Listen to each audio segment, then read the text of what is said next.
Igbo ndị ọma na-ege ntị, ekene m unu. Aka mbụ nke gị Maazị Onyekachukwu.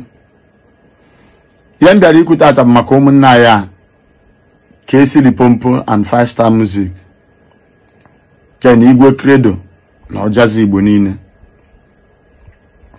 Unu bụ ụmụnne m, anyị ncha bụ ụmụafọ Igbo. Ọ ya mere m ji wee chọọ ikwu okwu n'okwu a, mana enwe m meseji ka Ojazzy Igbo niile. Akọ enu ka ana akụkọ ada Igbo mkpa. Igwe Credo ijere akwụkwọ, ọ na-enye m joy, mana nna ewuye nchọka unu mee. Achọghị m ịma ejekwu ka esi were kwe nkwa na ọ ga-eme nke a, ka esi wee kọva iru mgbe eme vidio emechezie ya na ọkpọhụ na-eje show a na-eme ihe niile eme. Ewuru m advice m chọrọ iyi unu short and clear. Abịa m ịbịa kọba akụkọ, ewe ike akọba ahịa ọbụla rụyara aka n'ike ga-arụtara dị nsị. Buru ya n'obi, onye ọbụla rụyara aka n'ike ga-arụtara dị nsị. Calm down, ka I hapụ go decide. Let me talk to you guys. Ihe eji ewe ego n'ụwa bụ number 1 bụ contact. Emere enu emere ana. Wekwu ihe niile ị ga-ewe nọ n'ime ụlọ ọga oyibo si you can only see the sky when you come out. Ịnọ n'ime ụlọ, you no go see sky. You can only see the sky when you come out. KC have brought you out. Just look at the sky now. Many stars ju na sky. Agbapụtago unu Ojazzy Igbo niile iwe talent and they akpọfụtago gị. Gịnị dịziri kịta? Use your brain. Onye ọbụla bịa na ndụ gị were ihe ọ bịara ịbịa mee.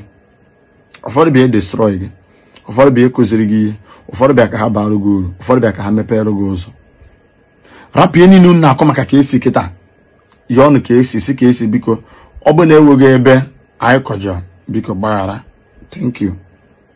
Imegoro anyị ihe niile ị ga-emere anyị. Ojazzy, ka m bie gị content. Ojazzy iwekwe na academy ebe a na-akụzi maka ọja, maka na business. Ọ bụrụ na ọ bụ ọzọ business, iwere a na-eme na page gị, ị na-akụzi ka esi eme ya. Onye ọbụla si n'aka gị blow, ịchọ ime ya ihe free of charge.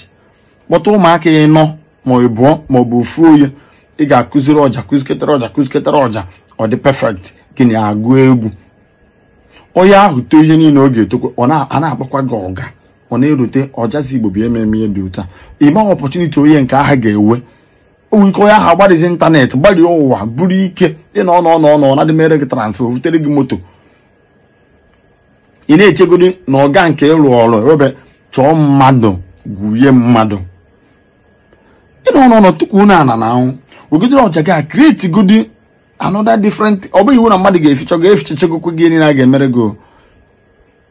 Urugoro ọja kpọgodo ụbọ. Ifuru egwu egedege ndị udubonchi Enugu ha kụrụ egwu wee sọs instrument na-akụ wee gbuo ọjọọ egedege.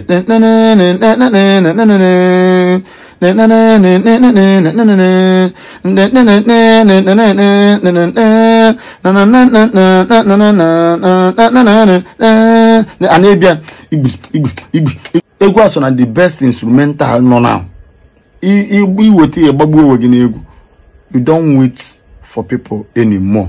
Chukwu emegoro gị ihe niile ọ ga-emere gị. Ọ bụ na gị na Igwe Credo ga-ekwe. Akpọpụtago unu n'onunu seal ebe ahụ, unu na-erizi anya chọzie n'ụzọ unu rapụ ihe taa n'abalị ka ọ bụla anwụnta. Ka esi nwanne m imere ọfụma. Ewe ihe ka ga-emere ụmụaka na ọmụmụ gị bịa ga-agwa gị eziokwu. Onye ga-emere ndị a dị too small, onye ga-emere ha dị too big. Maka ihe ha dị small n'aka gị buru ibu n'aka ha. Ka esiri pompo, okwu m chọrọ ịgwazi gị bụ ihe ha dị too small n'aka gị buru ibu n'aka ha. Conscience gị bịa mata ị na-akpọ ejikwana maka na drag wago gị si na ihe gị na ha kpa na ha jezi mee their worst ada emekwa ya. Ọ na-emerụkwa nwoke arụ, ga do your worst na-emerụkwa nwoke arụ. So ị na gị na mmụọ gị kpedo ịmarụ na were ihe ị ga-emerụ ha ka ya na-ewe ha nke a dịrị gị na chi gị. Ojazzy Igbo na Igwe Credo, ihe a bụ ezigbo opportunity to blow. Use your brain. Udo dịkwara ya ọbụla chọrọ udo. Ka esiri pompụ matakwa na ka onye si eme ka okwu si akpụ ya. Ihe niile a na-eme a na-afụkwa ya. Bọsa a ga-ekwu maka onye a na-ekwe ka onye a si eme. Ndị niile ọ kpọpụta na okwu onye ọ setụrụ, ndị niile ya eri aka okwu onye setụrụ, ma ọ bụ ndị niile ọ kpọpụta ọ na-eme ha odogwu.